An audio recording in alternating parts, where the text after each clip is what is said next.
A study last year made headlines across the country because of some startling statistics.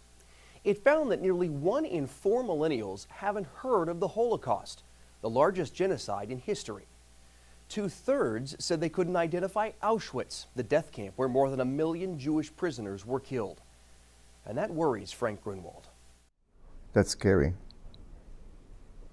That's really scary because I think it's a critical part of history, human history. A part of human history Frank Grunwald saw with his own eyes and barely survived. Did you know when you were put on the train to go to Auschwitz that that's where you were going? No, we had no clue. We didn't know that such a place existed. We didn't even know that these kind of serious extermination camps existed.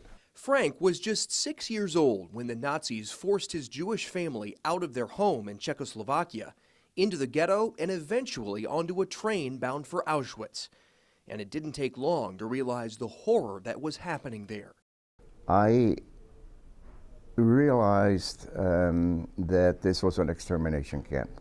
When I saw the crematorium, the smoke, the chimneys, and the heavy smoke going 24 hours a day, we were literally covered by human ash. There was just so much human ash in the air, and you could smell it, you could feel it, you could sense it.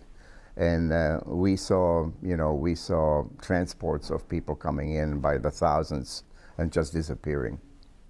So it didn't take me very long, maybe 2 or 3 weeks, to realize that this is a very, very serious killing field. Frank, his brother, and parents were housed in a Czech family camp until selection, when the Nazis chose who would survive and who would be sent to the gas chamber. His father, a doctor, would live thanks to his medical background. He was needed in the camp clinic. Frank's brother, who was crippled, along with their mother, would realize a different fate. Frank still remembers the date. July 11th. 1944. She was 39 years old, he was 16. Frank was 12, and he too was in line for the gas chamber. Miraculously, though, he survived.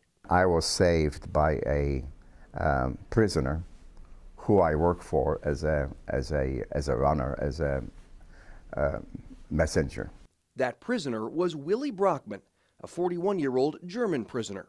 I was actually standing to be gassed with my brother, and when Willy Brockman saw me there, he very quickly came to me and in front of the SS, which luckily wasn't looking, grabbed me and moved me into a group of children that were 14 and 15 years old that were chosen to be laborers. At that point, SS needed workers, both in the factory and in other areas of the camp. And so they saved about 90 or 98 boys, 14 and 15-year-old boys. And Willy Brockman quickly shoved me into this older group of kids and disappeared. And I never saw him again. He risked his life by doing it, because if someone would have seen him, if one of the SS people would have seen him, he probably would have been severely punished or even killed. Willy Brockman survived the war and died in 1982 at the age of 78. How often do you think of Willy Brockman? Quite often. I would say almost every day. Yeah, quite often. Frank would endure nearly another year of close calls. Just days before the Russian army liberated Auschwitz in 1945, Frank and other prisoners, sick and severely malnourished, were forced to walk nearly 30 miles to a train station where they were rushed away to another concentration camp in Austria. But luck, once again, was on Frank's side. The commandant, the SS commandant who commanded the little camp that we were in, he was told 2 days before the Americans arrived to shoot all the prisoners. He got a telegram from Berlin to shoot all the prisoners. He decided not to do that, and he kept the telegram to show the Americans that he was a good guy. Huh. He used it as an exit visa for himself. Did it work? Yeah, he survived, and we survived. Liberated by American forces. Frank and his father eventually moved to London and then to the U.S., where Frank married, had 2 children, and became a product development engineer for GE. We'll make it. Today, he teaches industrial design at Purdue. For decades, Frank didn't talk about his experience in the war, but eventually, he read something that changed his thinking. There are 3 huge mistakes that a messenger can make. The first mistake is to forget the message. The second mistake is to forget who the message is for.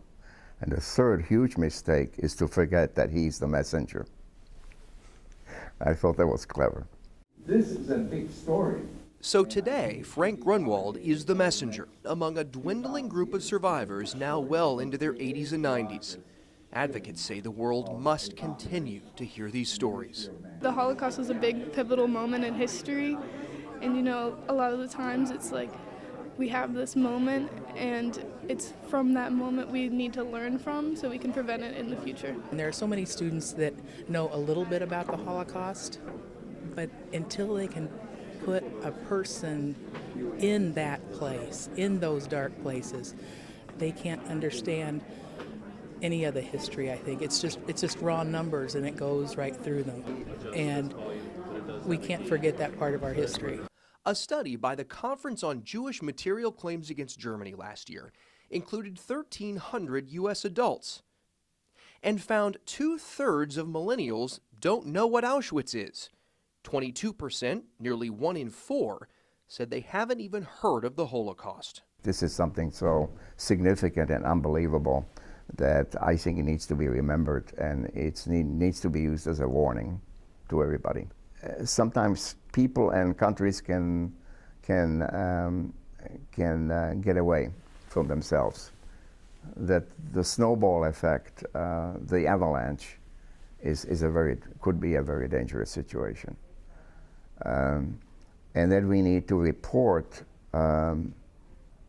we need to be on guard and report negative happenings objectively and strongly. I realized about 13, 14 years ago that I need to be the messenger, and I'll never forget the message.